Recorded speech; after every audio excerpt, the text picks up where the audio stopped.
C'est un paradoxe de nos sociétés modernes. Salut. On peut être d'une nature joyeuse et placide, un collègue aimable, apprécié de tous, mais une fois sur la route, quelque chose de mystérieux se produit. Comme si la voiture réveillait en nous ce qu'il y a de moins prudent, de moins respectueux, de moins civilisé. Les chiffres sont éloquents. Par exemple, 9 Français sur 10 avouent ne pas toujours respecter les limites de vitesse. Un Français sur 2 klaxonne de façon intempestive. Et une grande majorité, 67%, n'hésite pas à recourir aux injures. Sans parler de ceux qui descendent carrément de leur véhicule pour s'expliquer avec les autres automobilistes. De l'imprudence à l'agression, pour Jean-Marc Bailey, ces comportements ont le plus souvent la même origine. C'est qu'on est tous stressés sur la route, qu'on le veuille ou non. Ces chauffeurs de taxi, aujourd'hui en formation, le savent bien. Quand on passe sa journée dans son véhicule, à la recherche de clients, souvent dans les bouchons, le stress, on sait ce que c'est. D'accord. Sueur, raideur musculaire aussi dans la nuque. Oh, j'ai l'impression que mon cœur bat tout trop vite. Les mains, les bras qui commençaient à trembler. Le stress ferait de nous des citoyens inciviques. Ceux qui ne savent pas gérer leur stress font n'importe quoi. Ils sont là, ils se permettent toutes sortes de fantaisies. Bien souvent, ils se révoltent contre la réglementation routière, contre les autres. C'est trop facile de balancer la balle aux autres et de dire ce sont les autres qui sont toujours responsables. Des comportements qui varient selon le sexe. Globalement, les femmes se conduisent mieux que les hommes. Et selon la classe sociale. Le cadre sous pression qui conduit en pensant à son travail porte le bonnet d'âne. Ils sont dans leur monde, ils sont à la vitesse maxi toutes les fois, dans des voitures confortables, et puis ils se déplacent comme ça. Donc l'objectif, c'est d'atteindre rapidement Marseille quand on est parti de Paris, et puis le reste, peu importe. Pour autant, le stress n'est pas une fatalité. Pour Jean-Marc Bailey, il est possible de le gérer grâce à des exercices. Je serre de plus en plus.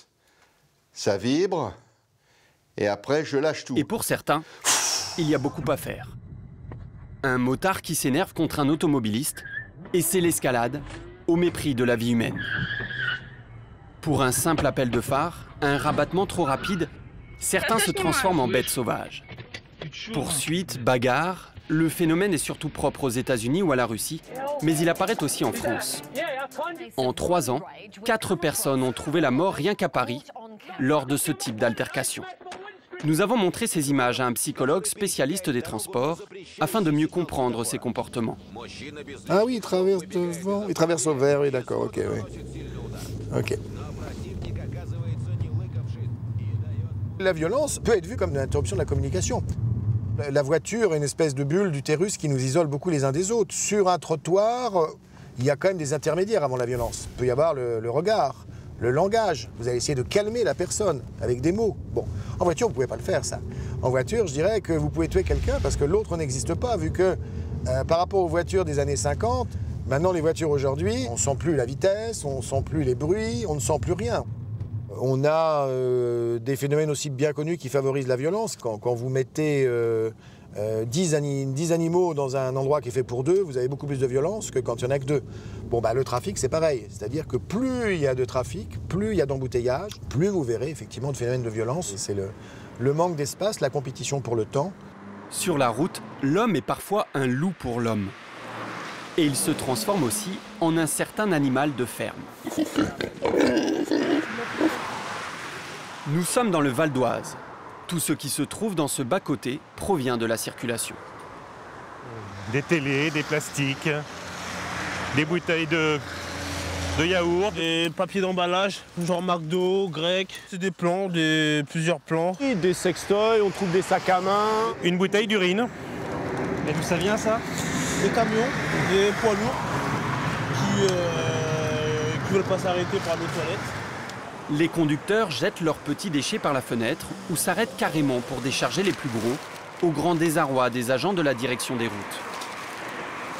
Indépendamment de la saleté de nos routes, il y a toute la partie assainissement qui ne se fait plus. En fait, là, normalement, les eaux de pluie doivent ruisseler là-dessus, ça va dans les bassins. Ça remet en cause, en fait, tout notre entretien du réseau. Pour certains automobilistes, il semble que rien n'est d'importance au-delà de l'habitacle de leur voiture. Quand on est dans sa voiture, on est dans son espace, on est chez soi.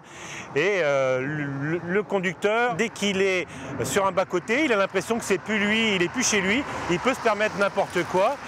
Le problème est loin d'être anecdotique. Chaque année sur les routes du Val d'Oise, 2 tonnes de déchets sont récoltés par kilomètre. C'est dégueulasse.